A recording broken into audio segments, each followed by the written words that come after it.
Welcome to the Ask for Football Army Football Show. The Army Football Show is an insider's guide for cadets, old grads, and college football fans to follow the Army team throughout their season as they seek to beat Navy and claim the Commander-in-Chief's trophy. Ask for Football is brought to you by our sponsor, Jocelyn Bradley Real Estate. Whether you're buying, selling, or just exploring your options, Jocelyn Bradley is the expert you can trust to navigate the real estate market with ease. Visit jocelynbradley.com to learn more. And let's get started at the Ask for Football Army Football Show.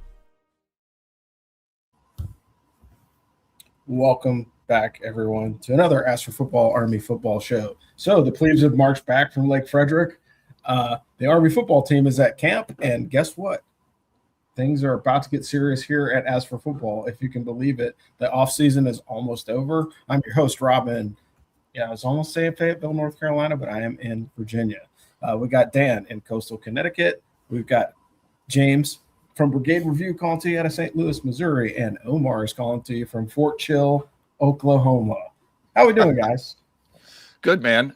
Just because you asked, strong and sturdy 2030.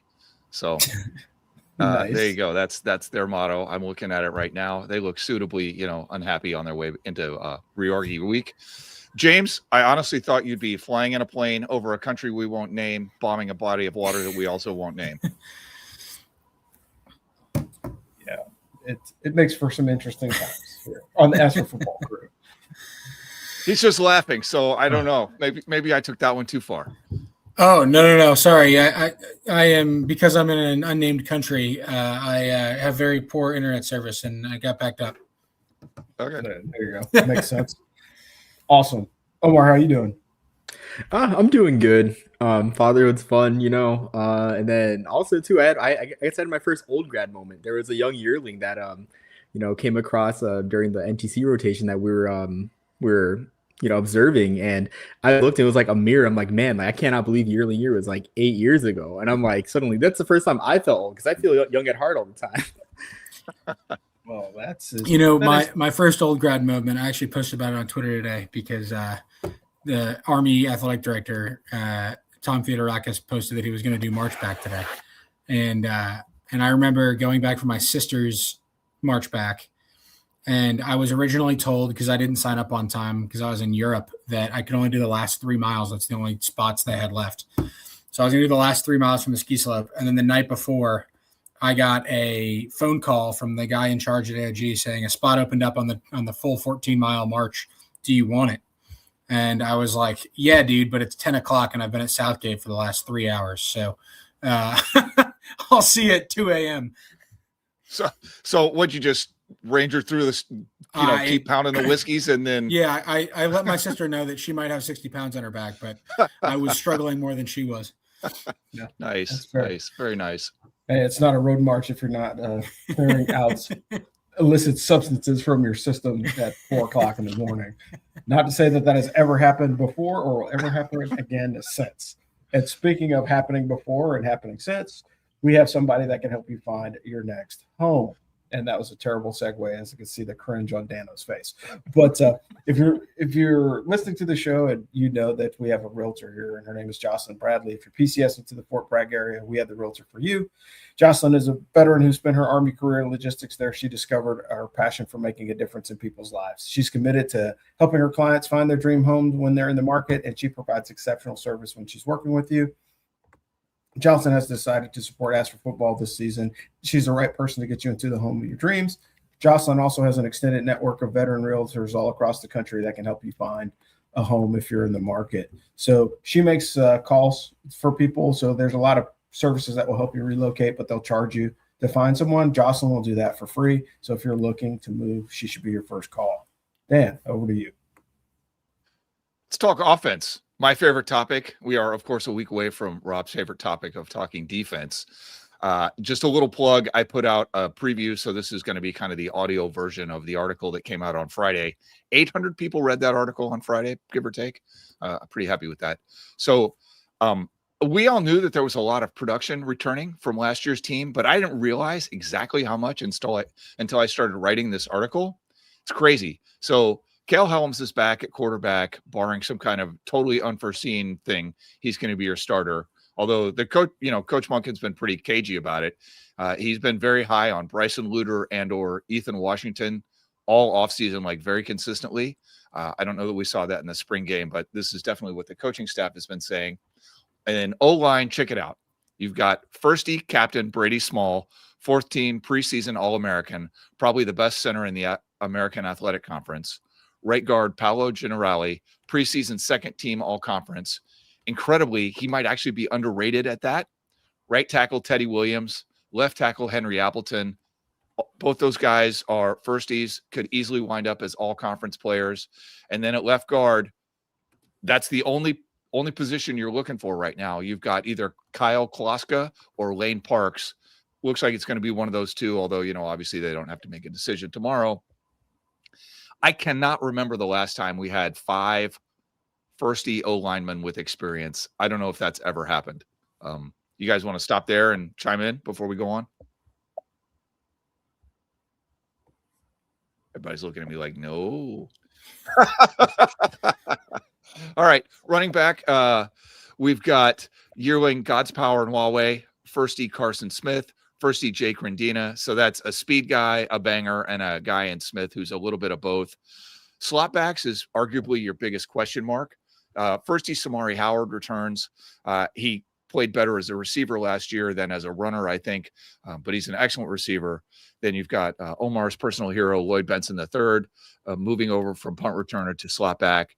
In addition, first-E David Clerk has seen some time, and former quarterback, first-E Zach Mundell, has waited a long time to make a difference in the offense. So we'll see if he can break into the rotation there at slot. Like I said, I don't know if any of those guys are going to replace Noah Short's upside. I don't think that's what's going to happen, but they've got some really proven receivers there that they've got to figure out a way to get them the ball on the ground. And then finally, receivers and tight ends. Cal wide receiver Brady Anderson. Man, he's practically the only non-senior on the entire team. First-E tight end Parker Pulaski, Tau tight end Tex Brannon. The team could maybe use another receiving threat, although honestly, I think we'd probably all rather see them run the 2 tight end sets a little bit more. So, all right, now you have to say something. So let me kick it back over to you guys. Omar, you're shaking your head. Oh, no, I just thought what you said was funny, just your transition. But I guess now that you've cued me in, what I have here, I guess it's kind of weird. It's backwards. 61. No, we're not talking about Roger Maris. This was Lloyd Benson's rating on College Football 27. Forget it. Forget the microtransactions. This was the biggest travesty in all the game. Lloyd Benson is tremendously underrated. He had a 32-yard punt return at some point last year. But all that being said, I think the point that I put in the outline is you didn't mention Aiden Self or Brady Mott, any of those bigger H-back type. Okay. And for me, it's a nitpick, a frivolity at that. But in my opinion, if you have those guys in the field and you're not going to use them as runners at any point of the year, like Aiden Self here in every game did not just single carry, you're kind of tipping your hand a bit. And so I kind of want to see the coaching staff kind of think out the box with the slot backs. We know they can do it. They put Samari Howard at fullback in the biggest game of the year. And yeah, for sure. They had some mixed results. So I would love to see Self or Mott maybe in that position to give a little burst at the fullback position, but that's my nitpicky thought. James? All right, so kind of a weird thing, but Bill Connolly every year posts his S&P returning production stats, which you have to take everything with a grain of salt because the triple option gets evaluated so differently than the rest of the other offenses. But one thing you can do is sort of compare the service academies against each other, right? And you can see, how do they stack up and what kind of returning production are you getting? The going into last year, right? Navy had a 79% returning production on offense, which is crazy high, right? The way that you build these service academy teams to win a lot of games is you get a really senior heavy class that have had a lot of starts together and you play them.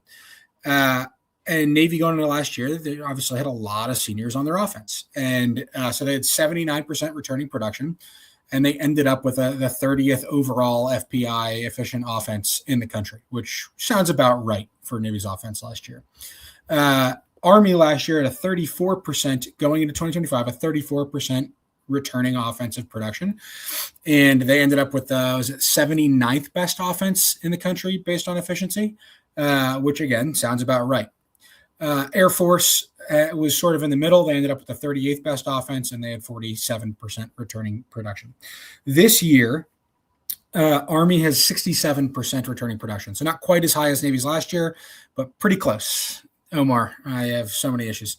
67% returning offense for Army.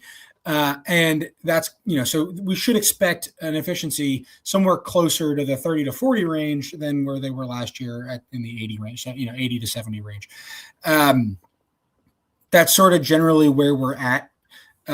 Again, it's sort of surprising to see a returning production offense this high for Army. There's usually more turnover than this. We generally live in the 40 to 60 range, and last year was really, really bad, which makes sense that this year would be really, really good. So we'll see. Given the amount of returning production, I feel like I have way more questions about this offense than I should. And we can get into that a little bit more. Rob? I think Rob might be frozen. Okay, I'm just going to give my point while we're waiting for Rob to unstick. I got to say, the one concern that I had, not just on offense, but a lot of it on offense, is that it seemed like half the coaching staff left. But then when I was looking at the specifics, it's not that bad, right? I mean, we lost our defensive coordinator, okay, but they promoted internally, and then you lost Mike Vitti to Miami. But so now you've got a new offensive line coach in John Holt, a new tight ends coach in Ryan Starasi. I hope I said that correctly. And Cedric Cunningham. It was a new running backs coach, but actually played at West Point under Coach Monken. So he's at least going to understand how stuff works at the academy. So that's kind of amazing. And for what it's worth, I thought Coach Monken looked and sounded relaxed in his first, post-practice press conference. And a lot of times how Coach looks is kind of a good barometer of how the early season is going to go. If you remember last year, Coach Monken did not look great. Like he looked nervous. I mean, I thought he looked like a guy who had a team he didn't necessarily believe in, that he was about to run out onto the field, and that didn't go very well. This year, he looks like a guy who does believe in his team. So, yeah. The other thing to keep in mind as far as coaches go, right? This is Coach Worley's second full year as offensive coordinator. Yes. So you're coming in from a retooling of the offense, followed by a unretooling of the offense, but hey, we don't know exactly what we want to be yet, into a year where he's the offensive coordinator for the first time, and you don't know who the quarterback's going to be, and your starter gets injured in fall camp, and then you start somebody else, and then you end up with a quarterback who's a completely different play style than who you thought you were going to start, both in fall camp and who you started afterwards. Yeah. It was an absolute mess. So big questions to be answered this year. What does Army want to look like? I think last year was a good experiment in the, hey, do we want a slippery quarterback or do we want a bruiser? And the answer is we want a bruiser, right? Army's best season since 1958 happened 2 years ago, and it was with a 231-pound quarterback, right? You want a big line and a big quarterback. That's the winning move here. Well, you have a bigger quarterback as your presumed starter this year, and we can get into whether or not he's the presumed starter, but your presumed starter this year is a bigger quarterback than you were expecting last year. You have a returning good offensive line. Those are the sort of basic metrics. What is Cody Worley going to do? Is he going to try to finally yes, thank you. Worley's in his third year. This starts his third year. But again, he goes from first year where he's unretooling an offense into his second year where his quarterback shuffle was kind of crazy. So this is his first full year where he sort of knows what's going on, right? What is he going to do? I mean, is he still going to try to run the same playbook? Does he stretch his wings a little bit here? What is this offense going to look like? I wouldn't be shocked to see it a little different. Rob, you're back. You want to say something? Yeah, so really, I'll run down position groups real quick and just give my quick take on it. Offensive line is solid, so of course I'm a front seven guy. So if the front seven continues to develop as they are. They've been playing together for years, so the opportunity for them to do well is there.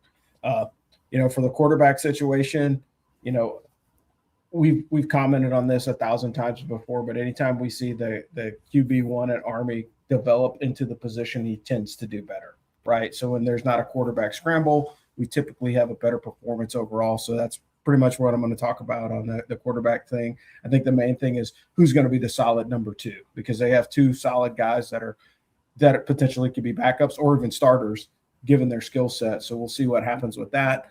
On the A backs, like you said, that's going to be the question mark, because we've got a lot of talent in the backfield. We just got to use it.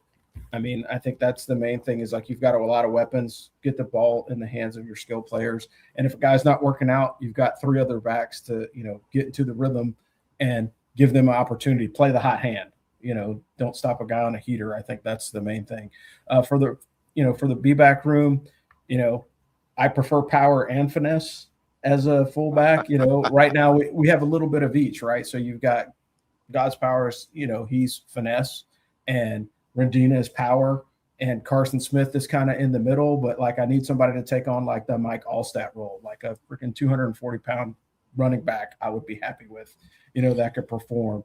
It's not typical in college football to see a guy like that, but I would love to see some type of performance along those lines. And then the tight ends, again, I'm going to start beating the drum again. Go back and watch your Keith Byers highlight reel and just get fired up about an H-back again, because I think we have some talented tight ends that could do both.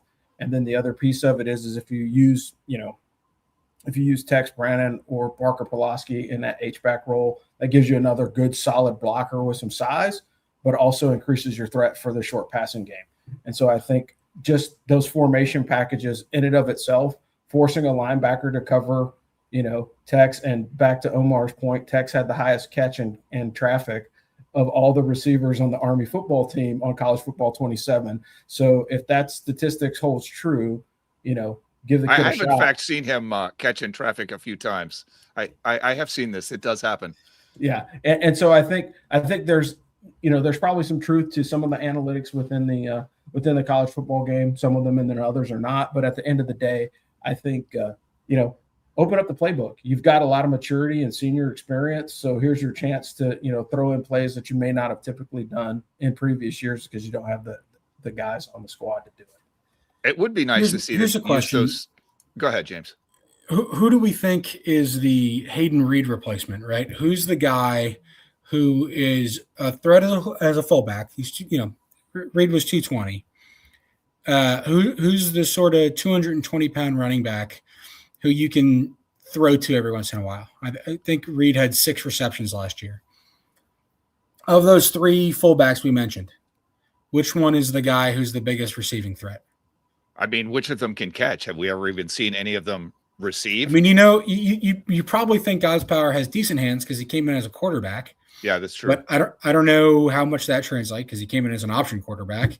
But yeah, I don't know. I think someone's got to fill that role, though. I don't think you can go into the season saying the only people we're going to pass to are wide receivers, tight ends, and A-backs. You need somebody there. Yeah, I think the swing pass is just like an underutilized tool for Army, and like if you saw it in the Army-Navy game when they ran that floater screen where like they faked the motion like they were going to run the counter option, and they floated out into the flats and then through. That was a beautiful play that we saw once, in the Army-Navy game. And that may have been a package play, but it never got utilized through the rest of the season. I will just come back to the point that you've got 2 dudes with like NFL size at tight end who can catch, and it's not illegal to throw to them. And we've seen that. So I'll just lay that out there. All right. You know what? I'll do the commercial. How's that sound? Friends, if you have listened to this show before, you know that Craig Oxane is an area sales manager. Oh my goodness. This is such a, oh no, that's okay. We're good. Sorry. Start over. I had a little editing for you guys tomorrow. Craig Oxane is area sales manager and mortgage broker at the Money Store. Craig is a member of the West Point class of 1994, licensed to lend in all 50 states, but works out of Chicago. Friends, Craig is one of the most successful VA lenders in the country because he offers you super competitive rates. He'll give you the best deal he possibly can. And because you can trust him, and he's an actual person who will pick up the phone when you call because you have a question about the freaking mortgage process. Omar and or James, have you guys bought a house yet? Nope. Facepalm. Anyway, when and if you ever buy a house, you will learn that the mortgage process is super confusing. You have interest rates moving all over the place, trying to get your house appraised, all this crazy stuff. It is a time when you would like to deal with somebody who actually cares about you, who will pick up the phone and answer your questions. And as we say all the time, this is how the West Point network functions. Craig is helping us stay in business here at As for Football. We're trying to help you get the best deal on a mortgage that we possibly can by introducing you to the very man you need to meet. And as we said, Craig does not charge lending fees for veterans. Save yourself like $1,300, guys. Save that money. So Craig Oxane, area sales manager at the Money Store. Check him out. That link's on our website. So is Jocelyn's. And for that matter, so is Greg Iannicelli's. They all have these little business cards on the right side. Click on those. You'll be talking to them in a couple of hours.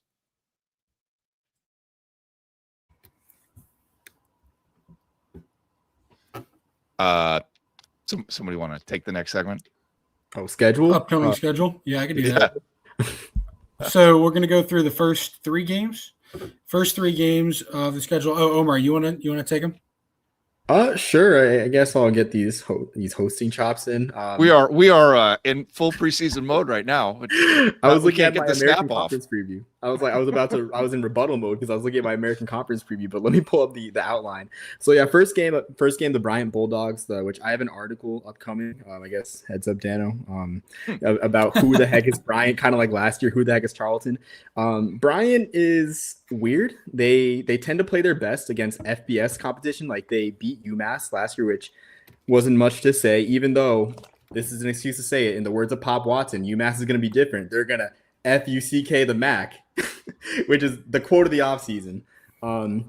Bad grammar and all. But yeah, so they're 3-9 last year. One of those wins was against UMass. A couple years ago, they took FIU to overtime, and I think FIU scored a 2-point conversion or Bryant missed a 2-point conversion. So this is a program that has never sniffed the FCS playoffs, but they play their best against FBS competition. On the notes, Brendan Myers, a returning quarterback, 1,200 yards, 7 touchdowns, 7 interceptions in just 5 games. Not as accurate, completed less than 60% of his passes, and took 10 sacks. Any thoughts on the run-in Bryant Bulldogs? Anybody out of Smithfield? I mean, I'm glad that it's a game that looks like we should be able to, the Black Knights should be able to win. In 5 games of work, the dude took 10 sacks. For a new defensive coordinator trying to break in his new linebackers, that's something that you would hope you can make work. Rob? Rob might be frozen again. Boy, we're like struggling with the snap today. Yeah, we're crushing it now. So, for Bryant, the big thing is Army does not want to have another collapse like they did at the beginning of last season. I think that was really bad form, and it put a bad taste in everybody's mouth. I think the team is going to be more prepared. I also think that, if you're a senior, you cannot start your season like that. And Bryant is the team to beat up on and actually get some big numbers. This is a stat game if they go in aggressive and execute like they're supposed to.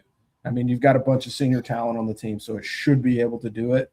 However, it's quite possible that, anything can happen. That's why we play the games. But statistically, Army does have the best chance of putting the hurting on these guys early. Yeah, and unlike last year, there's no P4 opponent on the schedule this year to give you a better taste in your mouth after a bad one. So you are effectively, if this game doesn't go right, it's going to be a tough season. Yeah, for sure. Omar, you want to go on? Of course. So after that, it's funny you mentioned that, James, because we hop right into conference play week 2, just like Navy does. I mean, that's just life as a service academy in the American. They have USF 9-4 last year. New team, new coach. This is in doing my American Conference preview, there's teams that are just completely new, essentially NFL free agent builds, and teams that are just building upon last year. USF is essentially a free agent build. New quarterback in Michael Van Buren competed. I think he beat out officially Luke Kromenhoek, another Power 4 transfer. Van Buren threw for over 1,000 yards last year in limited work, had 8 touchdowns versus just 2 interceptions for LSU, but also took 14 sacks in limited playing time. There's a lot of power forward talent. And of course, a lot of people are going to make the fact that Brian Hartline, the new head coach, is a wide receiver guru. There is a betting line, I guess, in our preview. We have Army at 0.5 point. So it's a push. I'm surprised by that betting line, to be honest with you. I mean, I was surprised by that too, but SP Plus had them almost exactly the same ranking. And that's not a betting line. That's just a projected betting line. But it's not an official betting based line, on correct? right, okay. But it's the reason that we do betting lines is not because we are encouraging you to bet. It's because we're trying to give you a sense of what your expectation is. So yeah. Anyway, go ahead. So my hot take on this is like, hey, look, man, even though it's a rebuilding year, Brian Hartline is like a genius with recruiting wide receivers. You put that guy in Florida, that puts him right up the street from Coral Gables. And I'm sure that there are some guys that are peaking at Miami. But when you have that guy as a wide receiver coach, they may get pulled to Tampa. So this might not be the year because he's developing that talent. But like, I think USF is going to be a problem on the Army schedule in the near future just because of the talent that Brian Hartline has been able to pull. Like the wide receiver room in Ohio State was nothing but NFL draft picks, right? So he may not get like 3 out of 4 in the wide receiver room every year into the league, but he's going to get at least 1 out of 4. So the big thing with the American is this is going to be a constant. So long as the American is sort of the best of the rest conference, which we'll see how the Pac-12 pans out, but provided that continues to be the case, there's going to be a lot of coaching turnover in the American. Who are the coaches that turned over this year? South Florida, North Texas, Tulane, Memphis. Who else? I think that's it. Might be unless there was some at the bottom, and I'm just right, which I'm not sure. Although most of the bottom of the American had new coaches last year, so I'm not sure there was any turnover down there. But you have a bunch of people at the bottom of the American who are like Casey Keeler, like Tulsa, who beat us last year, right? So you got a bunch of people you get a bunch of really good coaching talent that came in 2 years ago and a bunch of brand new talent this year. It's kind of a wide open year in the American. You're probably not going to get an opportunity like this very often because the odds that all of the best teams lose their head coach in the same year are pretty low. I'm really glad this game's at home. It's the first time there are 2 teams that Army has not played in the American, meaning they haven't played them as an American Conference opponent yet. And that's South Florida and Memphis. And we're playing them both this year. So first one's week 2 at home. It'll be interesting for sure. Yeah, that's my take on it too, is I'm glad that we got these guys early, and I'm glad we got them early in the season and not in November. Because if they'd had to travel to Tampa in November, this would be a different game. And I think we all know that. So especially because it looks like, they've got really good players on defense, but none of those dudes and nobody on that coaching staff has seen the triple option, and they got to get it in week 2, which is, kind of like the worst thing that can happen to them. So you got to make that work. But if we're catching these guys in November, it might be a different deal.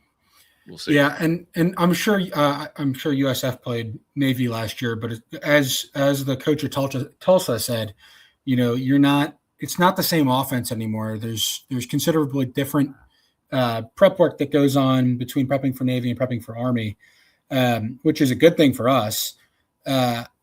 In addition, I don't know the last time Hartline, I don't know who his defensive coordinator is, whether it was an internal hire or someone else. And the last time, that'll be an interesting thing to look at for when we do our USF prep episode. Yeah, for sure. And I also think, the transfer portal is the bugaboo, right? Like we talk about that all the time, but teams that bring in talent over the summer take a few weeks to gel. So better to catch, best to catch them early because you may not catch them towards the end of the season. Because once they get like week 3, week 4, start getting close to that midseason form, it's a completely different team. Slightly bad news, by the way. Defensive coordinator Josh Aldridge was the defensive coordinator at East Carolina last year. Yeah. That's not slightly bad news. That's colossally bad news. East Carolina was excellent against the triple option. Well, we were really bad against the triple option. against ECU's defense. ECU, yeah. Yeah. All right. Omar, man, you want to do the last game? All right, yeah, I'll take us home. I'll limp home. So after the bye week, Army steps into the least intimidating environment in college football, a home game at Lincoln Financial Field. And all jokes aside, this game became even less intimidating with a 4 p.m. local time kickoff. Like ESPN does what ESPN does. Oh well. But all jokes aside, this is probably the scariest opponent in my eyes on the schedule, in conference at least. The Temple Owls, noted in the notes that you made, Dano, they return a lot of production. And in my preview, especially at the wide receiver position, they return their top 2 leading receivers in Colin Chase, JoJo Bermudez, and a tight end that was atop the PFF rankings in Peter Clark for a while. He had 16 yards per catch on 30 catches. Peter Clark from the UK. And also to a lot of talent on defense. Like this, I could talk myself into Temple being a not just American Conference dark horse, but also maybe for the playoff, because they play Penn State at home.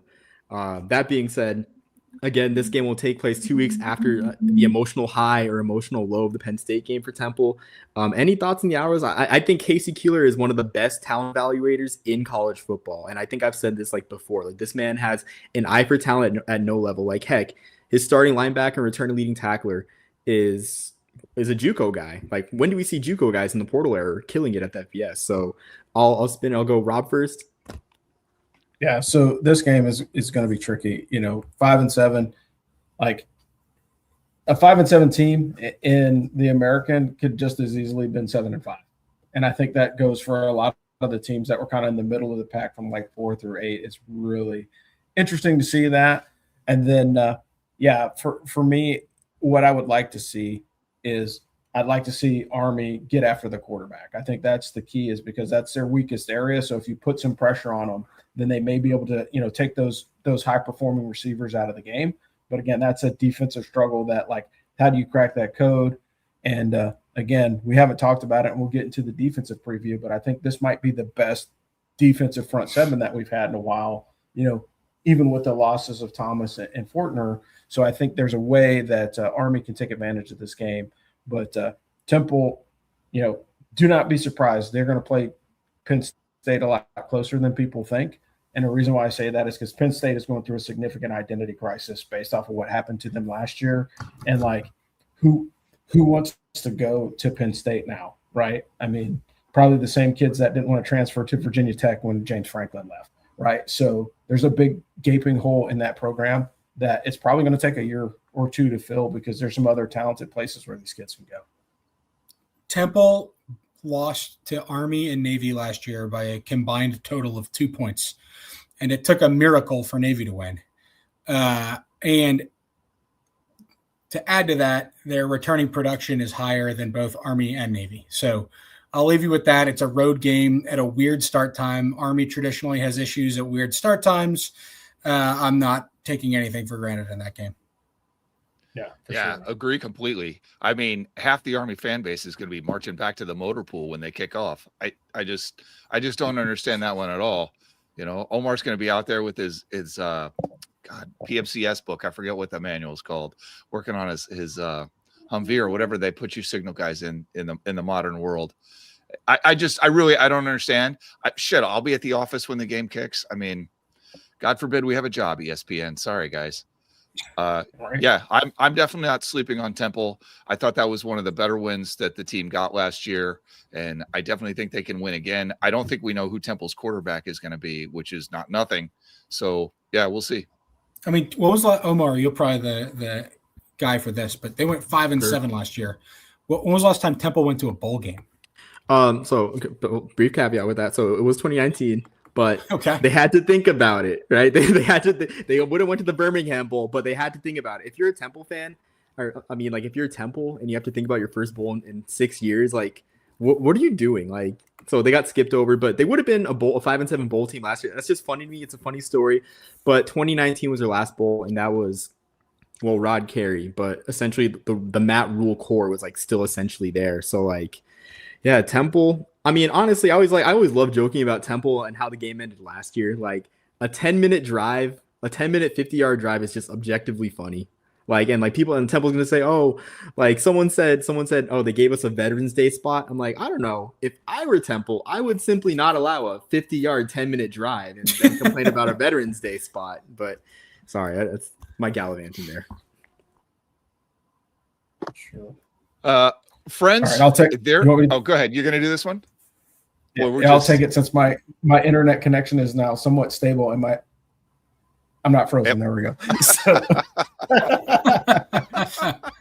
all right. There's a reason you don't need another workout. You need a coach who's an expert in fitness and give proven protocols, but more importantly, someone who has survived total physical and mental collapse and then pulled themselves out of the fire and rebuilt themselves even stronger and better. Greg Anicelli is a West Point graduate of the class of 97, U.S. Army veteran, a successful enterprise software sales executive, IFBB pro bodybuilder, NCI certified fitness coach, and now is the founder of Warriors Physique Fitness. After losing everything, his marriage, his identity, his confidence, and his physical and mental health, Greg completely rebuilt himself from rock bottom through faith, discipline, and elite level training. At age 50, he won the overall classic physique bodybuilding championship in the NPC Masters in Las Vegas last year, and he won his IFBB pro card, saying it's never too late for you to be the warrior that you were meant to be. Today, Greg's mission is to coach men and women who are struggling and to stop drifting in decline, resurrect themselves physically, mentally, and spiritually with his online coaching program. If you're ready to reclaim your strength, confidence, and warrior ethos, apply now at Warrior Physique Fitness to restart your own comeback story.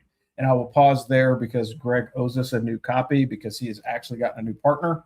And so the discount is going to change. So he owes us some new information on that, but he's also partnering with another group to give you better prices and more accessibility to his workout programs. But he is a national champion. National champion. So if you're looking for somebody who can change your life, he's still taking orders. You can still get in touch with him while he's figuring it out. Yeah, 100%. And he's got it. Go ahead, James. Oh, no, you finish.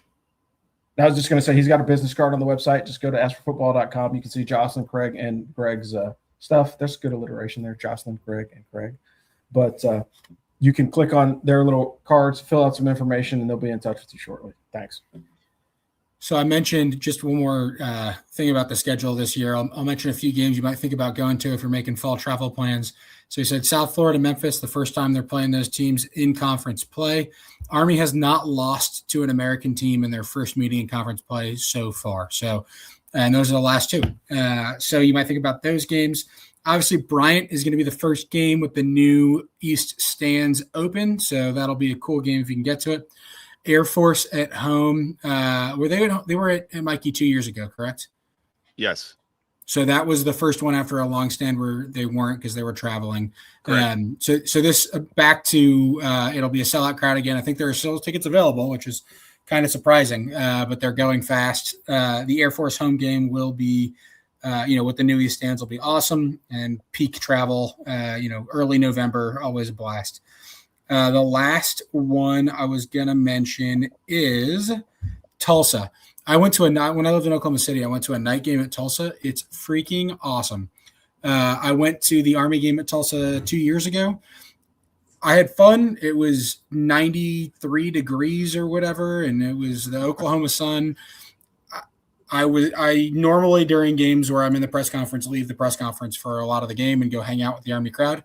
I spent a lot of time in the press box, press box, not press conference, in the press box because it was so freaking hot. I was getting hot in the press box because the sun was shining through the glass so much.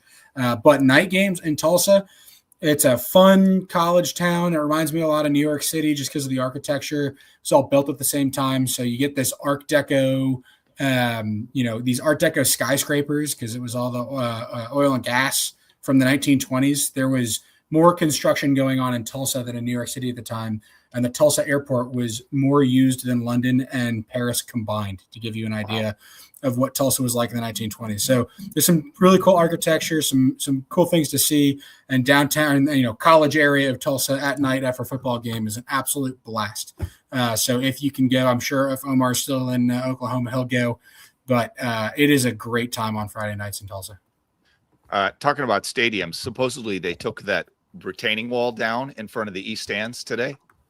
So cool. the Go Army, that big gray wall that's been there for 2 years or whatever, supposedly that came down today. So I have not seen pictures of it down. Nice. But I did hear that. So I got a favorite thing. If you guys were on here 2 weeks ago, believe it or not, we've done weekly shows now. I think this is our 4th week in a row doing a show, but I read Joe Troutman's book from the Telling Your Story episode.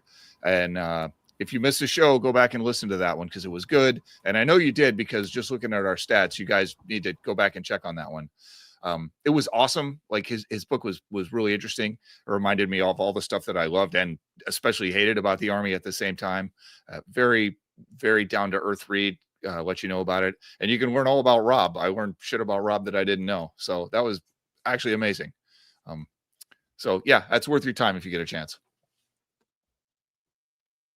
Anybody else got a favorite thing? Hey, everybody.